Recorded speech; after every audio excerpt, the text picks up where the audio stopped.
Welcome to East Coast Side by Side. I'm here with Chris at 506 Garage.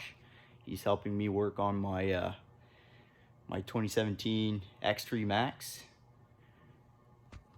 So we're here basically working on installing 3-inch E-valve that I got from RPM Motorsports.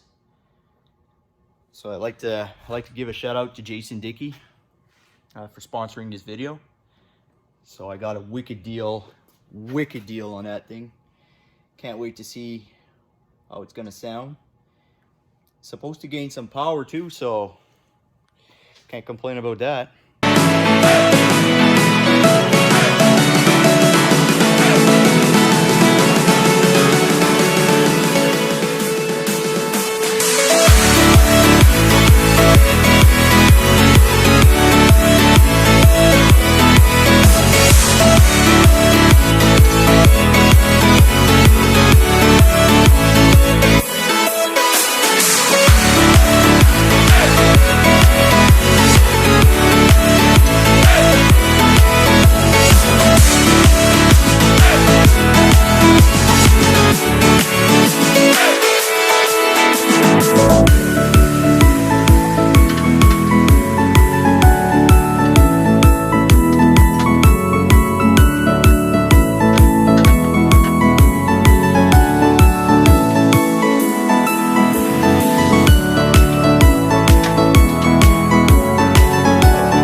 So because Luke's got ice crusher here, and as well as the Can-Am factory stereo, it's a little tight up through here with the side of the stereo, and then also the ice crusher, the vents back here. It's hard to see with all the tint. Anyways, we were able to kind of fish it up through and around the front of the stereo, and then up to this slot here.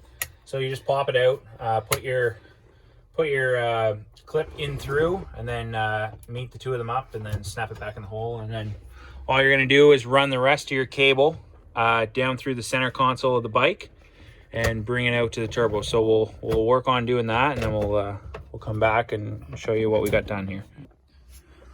Okay, so like we showed you, we got it run up to your switch. We got it run down along the console. So one thing to keep in mind, you don't want to hook this directly to your battery, because then you're going to have power to it all the time. Your light's going to run your battery dead eventually, because the light does light up. So if it's on full accessory, just right to your battery, it's going to run your battery down. So in the center console of the X3, whether it be a 2-door or 4-door, basically right below your cup holders, there's an accessory port. So you get power and ground. So pretty simple. You just unscrew, put your red wire on the bottom, and then you put your black wire up top. You can see here, screw them back in and continue feeding it down. So what we decided we're going to do, because of where the location of the actual dump is, we're going to run down the center console in this 4-door. Instead of removing the back seat, we're going to come out, and we fished it through here. We're going to follow the brake line under the seat and through the whole that the brake line already has. And then come up, zip tie it up nice and neat. And then basically when you're looking at it, your dump's going to be about here. So we'll run it up and zip tie it to the frame and then bring it down and plug it in. That way, just on the 4-door, just so you don't have to rip more of the seats out and more of the center console out. Follow a line that's already there, and I already got a hole in the firewall.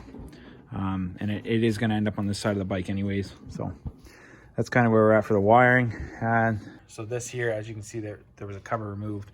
I believe the cover was removed because he has a ice crusher thermostat. I can't remember the name of it off the top of my head. I think it's a max stat is what it's called. So because the extra hosing, it probably doesn't fit. So there's 2 10 mils that we took off. You can see one here that we removed and one up there. So we got those off. Then the other are 2 13s. They're kind of a pain to get at, but we pulled this back a bit, and then I put a universal 13 mil socket on it, and then I was able to slide the extension through that hole. And I'm just going to run an impact gun on it to break it free. And then on the bottom, the last 13 mil bolt for this bracket's actually fairly easy to get at. You can see it right up in there, right behind the sway bar, which won't be too bad to get at. So you just put an extension on that one. So this one here behind the plastic is kind of the worst one of the 4, I guess. And then hopefully we'll be ready to pull this bracket out.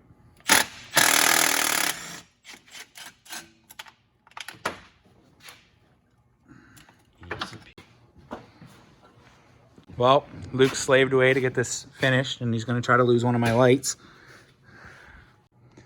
Okay, so get it all installed, all wired up and everything. So we did end up cutting the tab here, and then also we cut around the actuator. You can kind of see a little better, get the camera there, just to notch it out, just to go around the actuator.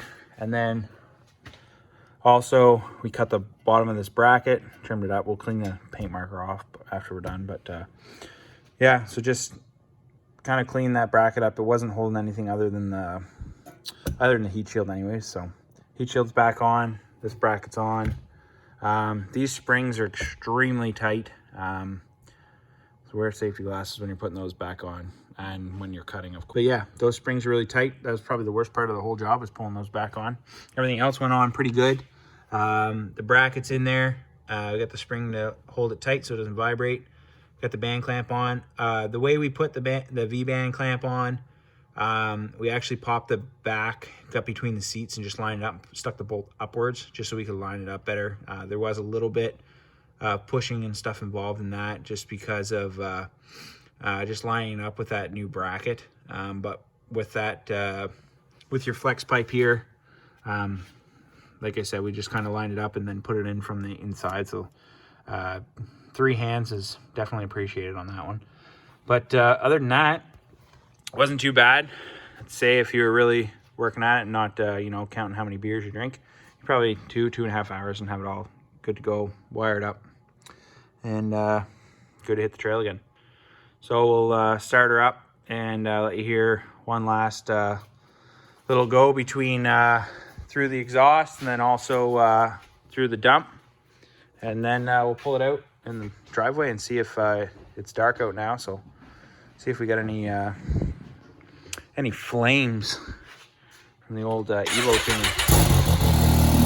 So through the exhaust. This one you take your wife out. You want to be quiet. And then when you want to get a little rowdier with the boys.